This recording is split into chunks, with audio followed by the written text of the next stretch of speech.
There's a knife.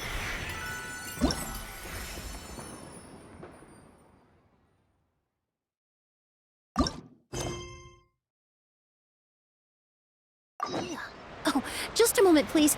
I need to jot this down.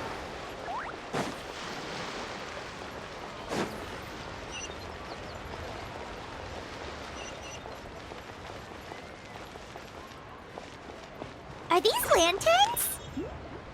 Nope. They're toys that shoot fireworks. New to this year's festival. You should try them, Paimon.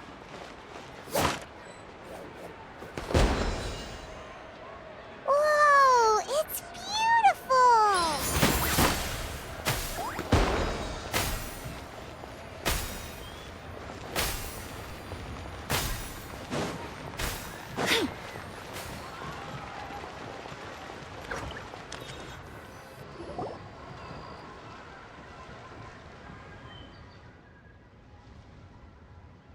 Exactly. Since this has come at such a festive time, I'd rather keep things low-key to avoid disturbing the celebrations.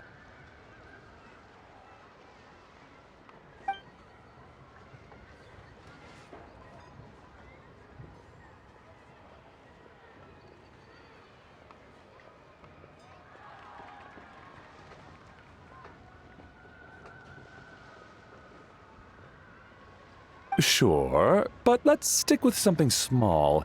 His lordship has never been a fan of ostentation.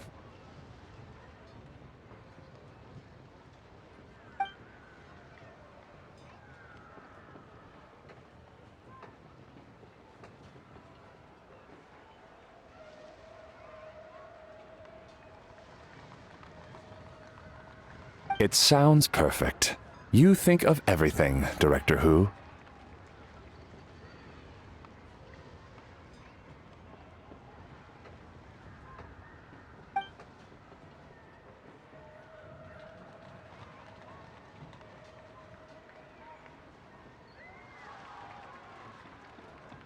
Yes. His lordship had one made 2 years ago, in fact. He sourced an excellent block of gloomwood and had an artisan convert it into a casket. It's currently being stored at the old family house at Yilong Wharf.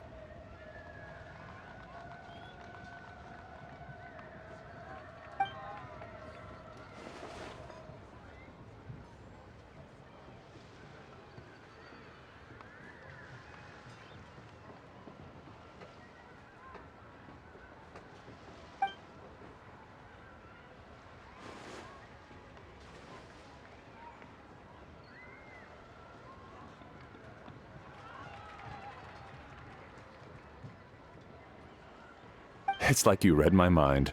Master expressed the same concern, but he also said he has full confidence in the Wangshang Funeral Parlor's judgment in this area.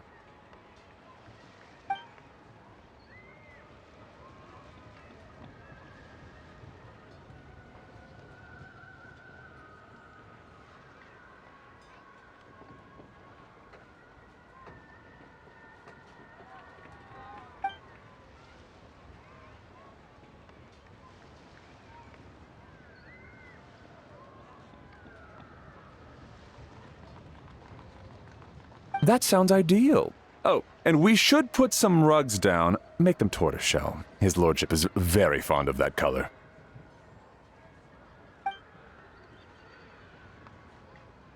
Master requested no music procession, but 16 pallbearers. Nothing flashy, plain clothes will do, as long as they're smart and all dressed the same. Open sedan chair, please, with 4 pairs of white plaques and 20 pairs of red plaques. Yes, 2 sets of gold weaponry and 2 sets of soul banners, 4 items per set.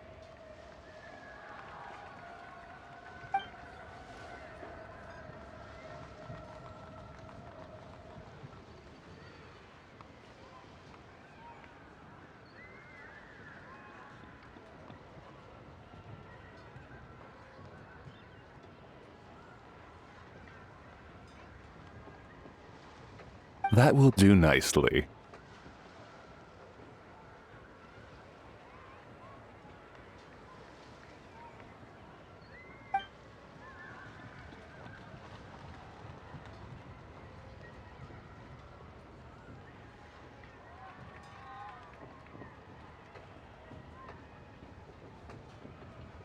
For the hanging banner, we want an octagonal tube with 8 tassels per corner and a dome of red gauze covering the top. As for the portrait pavilion, we're looking to do one incense pavilion with 2 spare rooms. One is a changing room, the other is a display room, and we'd like a plain white cover over the whole thing.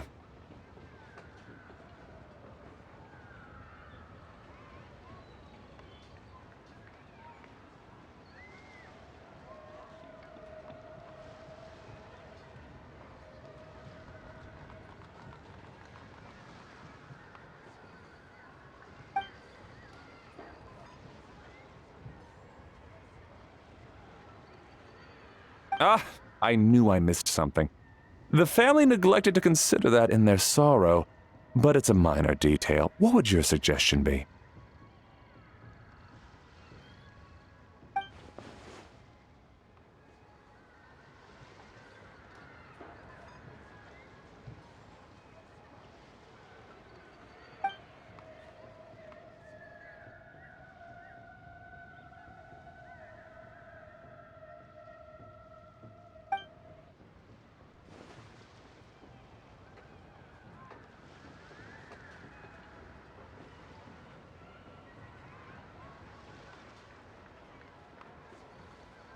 Excellent!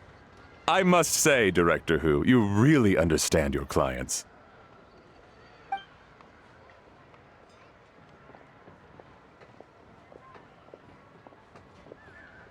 Greetings, Director Who. Lady Ningguang has arrived, and she would be most grateful if you could join her at Eugene Terrace.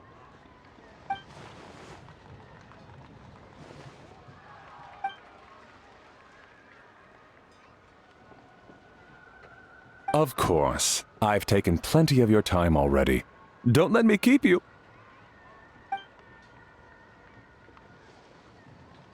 Of course, Director. I'll handle it.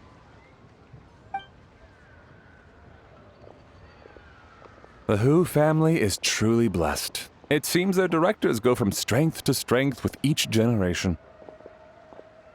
I agree. She was born for the job. Ah, yes, Madam Undertaker. I didn't get the chance to discuss payment with the director. There's no rush. I gathered from your conversation that the situation is still unfolding. This was just an initial meeting, so that we can make advanced preparations, yes? That's right. Master asked me to come a few days ahead of time so that things aren't rushed at the last minute. On that note, please do keep everything strictly confidential for now. No public announcements. Of course. You have my word.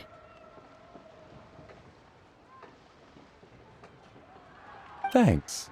Could I trouble you for a pro forma invoice? Easier for the family to review that way.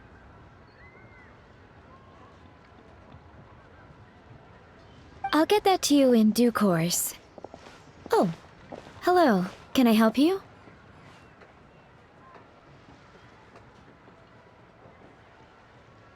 Hey, Fairy! We're looking for Hu Tao. Is she here? You just missed her, unfortunately. She's attending a meeting elsewhere. Oh. Any idea when she'll be back? She didn't say, but she only left a moment ago. She could be some time. If it's anything urgent, I'd be happy to take a message for you and I'll relay it to her as soon as she returns. Oh, no, it's nothing urgent. If you'd prefer to speak with her directly, you can always wait till she's free.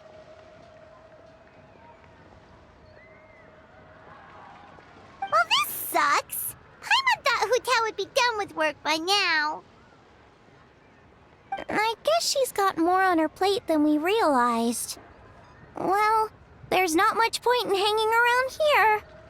Why don't we go eat and come back later? Paimon is getting a little hungry. But shouldn't we wait for Hu Tao? It sounded like she's gonna be a while. Besides, I can always fire up the stove again when she's back. Okay, sounds good. Madam Lan, you must be getting hungry too, right? You should come with us.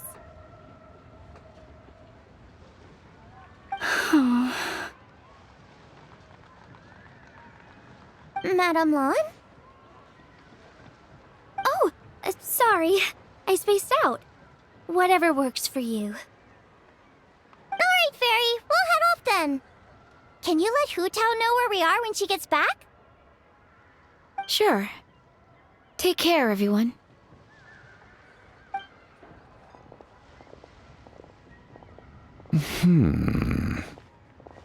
Butler Anne? Ma'am, do you happen to know who that young lady with the black hair is? I haven't met her before, but that silver swallow hairpiece makes me wonder if she's from Chenyu Vale. Chenyu Vale, Something the matter? Well, it's just... So the other day, when I was out shopping, I ran into her and Master. They were chatting away, and I noticed that she showed him a very peculiar-looking rattan figure. Later that day, as I was moving his lordship to a more comfortable bedroom, I saw something underneath his bed. And would you know it, it was that same rattan figure. There was some kind of spell written on it. It was icy cold to the touch and made the whole room chilly. The whole thing seems very sinister. Oh my goodness. Are you suggesting that there could be unnatural causes behind his lordship's condition? Well, I've heard they practice Chi-Man magic in Chenyu Vale. Pentad fortune conveyance, fate transference, and the like. The last thing I want to do is start suspecting anyone, but... with his lordship bedridden and Master urging me to start discussing funeral arrangements, I can't help but think.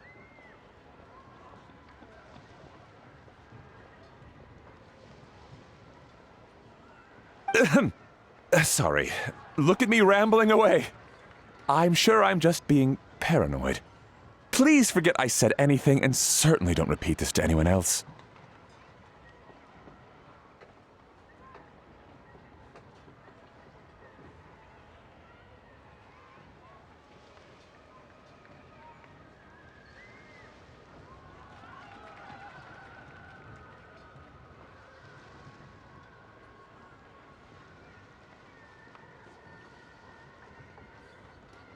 Don't worry, Butler Anne.